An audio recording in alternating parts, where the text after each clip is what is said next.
Every time a war breaks out in the Middle East, the same content explodes across TikTok, YouTube, and Muslim Twitter. This is it. The signs are happening. The Prophet predicted this exact moment 1400 years ago.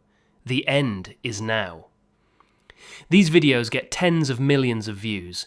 They've been getting tens of millions of views every single time, for every single war, for decades.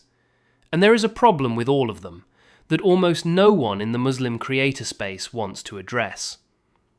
Today, we're going to do something different.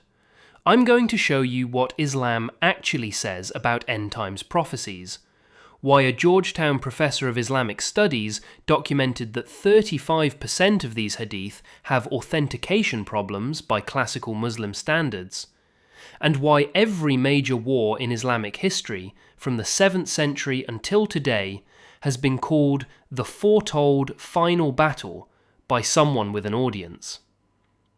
There is one specific reason scholars from Yaqeen Institute to Sheikh Hamza Yusuf to mainstream Sunni tradition have warned for centuries against this exact type of content. By the end, you'll know why. Let's start with the data, because this is where the whole conversation should have started. Dr. Jonathan Brown is the chair of Islamic civilization at Georgetown University. He's a convert, a serious academic, and one of the most respected scholars of hadith in the Western world. He published a piece for Yaqeen Institute, the largest Muslim research institution in the United States, that quietly destroys the foundation of every viral end times video you've ever seen. Brown analysed Imam al-Tirmidhi's hadith collection. Tirmidhi is one of the 6 canonical Sunni hadith collections, and the only one where the compiler rated his own hadith for authenticity. Brown found something striking. In the legal chapters, fasting, charity, inheritance, where hadith were used to determine real laws Muslims would live by, only 7 to 17% of hadith had authentication problems. In the apocalyptic chapter, the fitan, 35% did. That is the highest rate of unreliable hadith in any major topic in the entire collection. Tirmidhi himself acknowledged it. The compilers of Islamic tradition were strictest with hadith that affected daily life, and far less strict with hadith about distant prophecies that could not be tested. That single statistic should reframe how anyone reads apocalyptic content in Islam. The classical scholars knew the source material was shaky. They built their legal system on more reliable foundations. Now the historical reason this happened, because it matters. Western scholars, including William McCants, Jean-Pierre Filiu, Jane Smith, and Yvonne Haddad, have all documented the same finding. The apocalyptic hadith were heavily shaped by the civil wars that tore through early Islam in the first 2 centuries after the Prophet.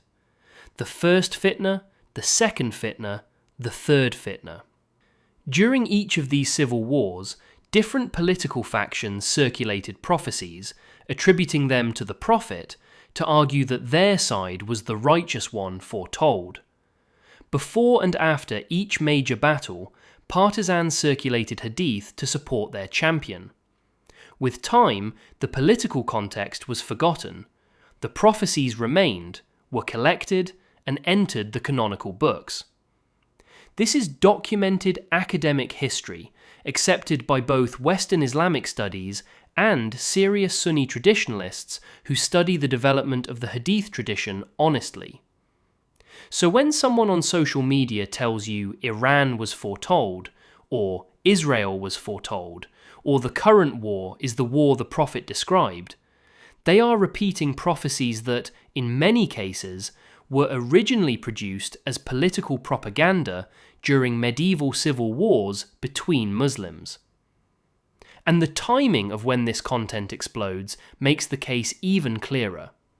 In 2003, when the United States invaded Iraq, apocalyptic videos hit massive numbers across the Muslim internet.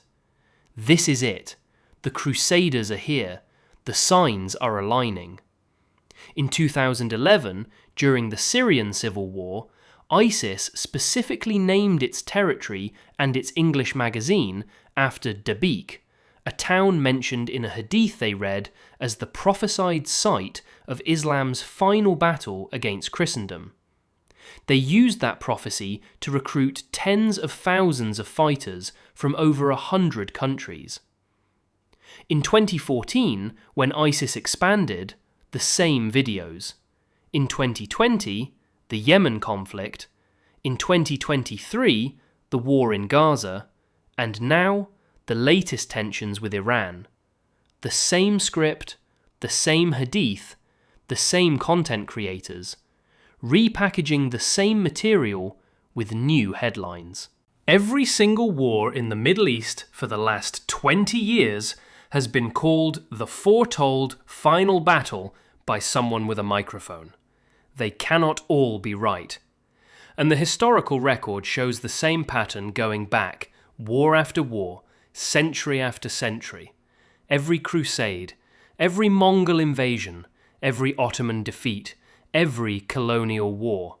Each one was, in real time, described by some scholars, and many pretenders, as the prophesied end. The mathematical reality is simple. They have all been wrong, every single time, for 1400 years. The base rate for these predictions is 0. So what do the serious scholars actually say about all this? Sheikh Hamza Yusuf, one of the most respected American Muslim scholars and co-founder of Zaytuna College, has taught publicly that obsessing over end-time speculation is itself a sign of spiritual confusion. The Prophet warned that whoever claims to know when the hour will come should be doubted. Major Sunni tradition throughout the medieval period was actively skeptical of apocalyptic speculation. Wikipedia notes the well-documented fact that interest in this material was strongest in marginal communities and weakest in the Sunni mainstream. Yaqeen Institute's series on end-time signs, taught by Sheikh Omar Suleiman, makes the point repeatedly. The purpose of mentioning the signs in Islamic teaching was never to allow Muslims to map them onto contemporary news cycles. The purpose was to connect a believer's personal death, which is certain and imminent for every one of us, to the larger sweep of human history. The point is moral readiness, not geopolitical decoding. CARE's executive director, Nihad Awad, has stated publicly that there is no apocalyptic bloodbath narrative central to Islam.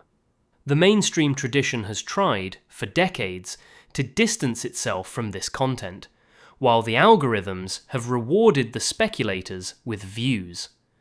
So how should anyone, Muslim or not, think about the current war and the wave of end times content riding alongside it? The Iran conflict is real. People are dying.